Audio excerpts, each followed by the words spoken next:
sobrang sikat ho talaga ng Pilipinas, no? Kasi sa isang spelling sa Amerika or anong bansa to, na itanong ho yung isa sa mga lugar sa Pilipinas, Taguig. Panood natin. Hi, Sia. Hi. Your word is Taguig. Can I have the origin?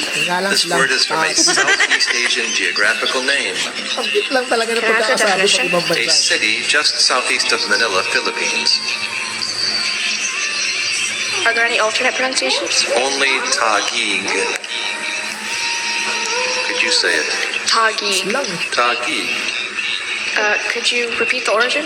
This word is a Southeast Asian geographical name. Hindi mami ng bata eh. Kasi mahirap nga naman.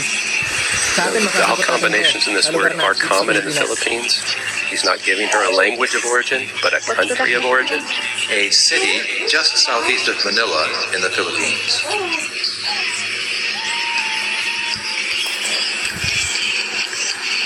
Hirapan yung bata. Could you repeat the word? Taguig. Ulit pa, isa pa. Lang eh. Taguig. Ang cute lang talaga pag ibang bansa, Amerikano. ang sabi. Taguig. T-A-G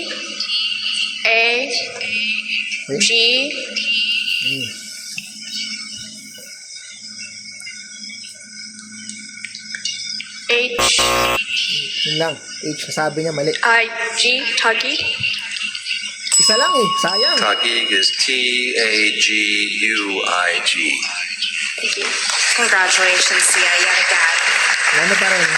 Isa lang. H na sabi niya. Land places, place names in the Philippines, maybe you're not going to get it. Common sense. Nakakatuwa lang, no? So, may tatanong tayo sa ganun, no? Yung lugar ng Pilipinas, Taguig. Yung nga lang, pagka-islang Taguig. Pero ang cute pa rin. Pero nakaka-proud pa rin, no? Kasi sobrang famous na ang Philippines kahit sa mga makarating. Biruin mo sa isang spelling na quiz bee, ipapatanong yun, yung lugar natin na Taguig sa BGC yun eh. Diba? Amazing. Parang, grabe. No?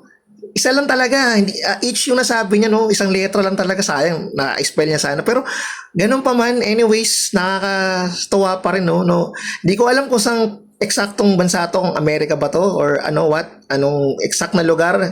Basta alam ko, ibang bansa, basta, hindi ko kasi mano yung comment, naka-off yung comment eh. Siguro ay lang mabash nung, alam mo yung mga Pilipino kasi, yung iba eh, no? Baka i-bash yung bata.